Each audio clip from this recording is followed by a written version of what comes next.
प्यार में तो है ना आप पिटाइल बानी घर से। अच्छा प्रेम के कइले बा हां है जे प्रेम कइले बा ई जहां है जे प्रेम ना कइले बा ओकर लिए कौनो जगह नहीं के भैया। प्रेम भाव से होला, दिल से होला। उ जौना प्रेम कि केकरो पूरा होला केकरो ना होला, लेकिन प्रेम तो प्रेम होला भैया, प्रेम होला। तो हम चाहत जे प्रेम कइले बा आ जे ना कइले बा ओकरो लिए ताली, आ जे कइले बा ओकरो लिए ताली, जोरदार ताली बजाई लोग। कहता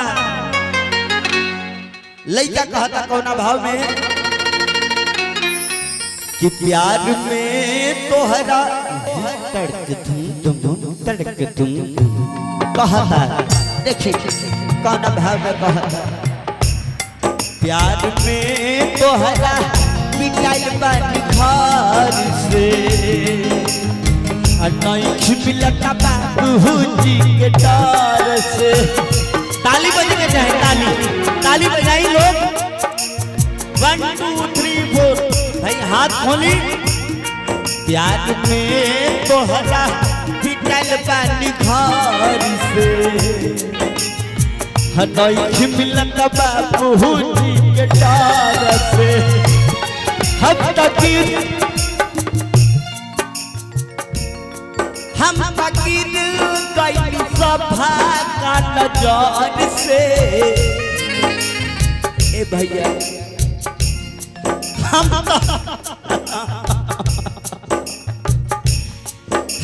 तकीर गई सभा का नजर से नहीं मिलता बाबू के डर से। प्यार में तोहरा पिटल बानी घर से नहीं मिलता बाबू जी के डर से।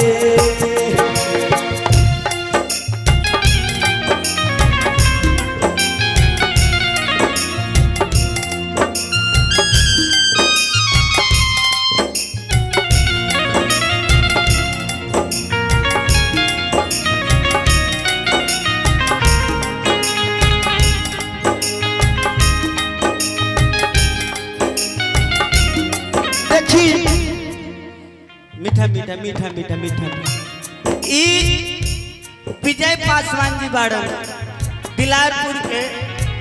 ओकर दिल पे लागल चोट तो निकल पूरे 100 रुपया के नोट निकलल बा। हम चाहे एक बार जोरदार ताली बजाई, जोरदार ताली। कहता लइकावा कहता कौना भाव में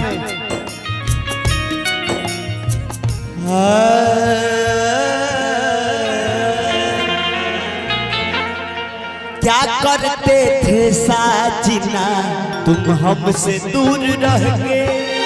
क्या करते थे साजना तुम हमसे दूर रह के। अक्सर जुदाई में अकेले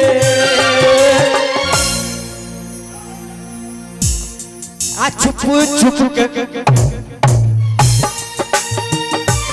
हाय हाय छुप छुप के रोया करते थे। लइकावा कहता हमारा परल बा हमरा प्यार में बात तू खबरे मिल चार में।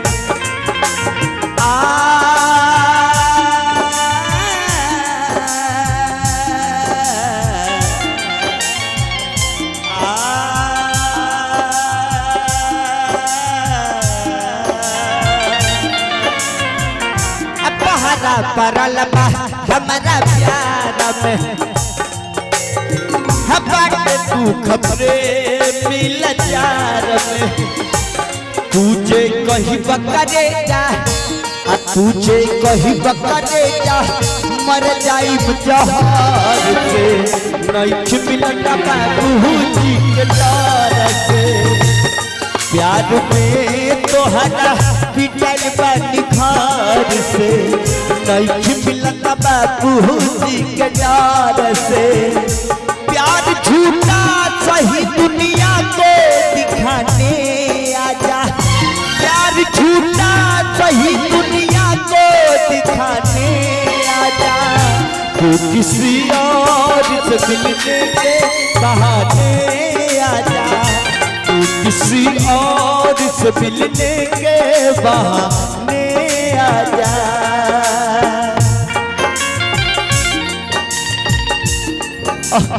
हम तेरा याद ना जानी के तरह जिंदगी बीतनी है यार, अब ना कौनो मान बा ना कौनो पहचान।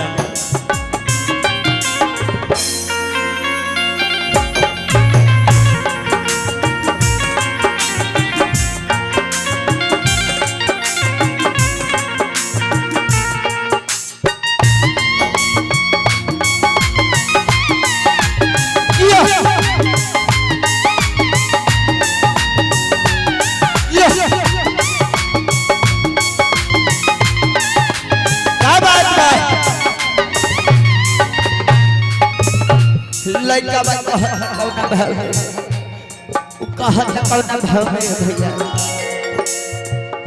कृष्णा पे दरदी संखे सारी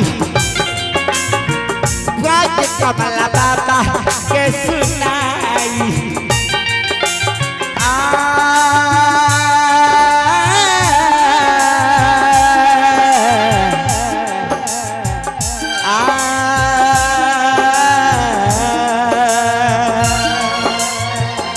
कृष्णा पे दरदी संखे सारी जाके कमला बाबा के सुनाई। कि तुझे कहीं करे जा, कि तू जो कहीं करे जा, मर जाई जहार से। नहीं मिलता बाबू जी के डर से, प्यार मेरे सहारा पिटल बात घर से। नहीं मिलता बाबू जी के डर से। अच्छा किनको किनको अच्छा लगा जोरदार ताड़ी बजाए। हम लोग पुराना जमाना में चल रहे थे, लेकिन मेरे मामा जी हो जो नए जमाना में लेकर वो बोल रहे हैं। एक बार वो जो रिंगटोन सबका बज रहा था, तेरी झलक सिरवल्ली, ये गाना सुनना है इनको, तेरी झलक सिरवल्ली। बताइए बताइए इनका फरमाइश देखिए, एक बार इनके लिए जोरदार ताली बजाएं, ये इतने फरमाइश किया। अच्छा आपका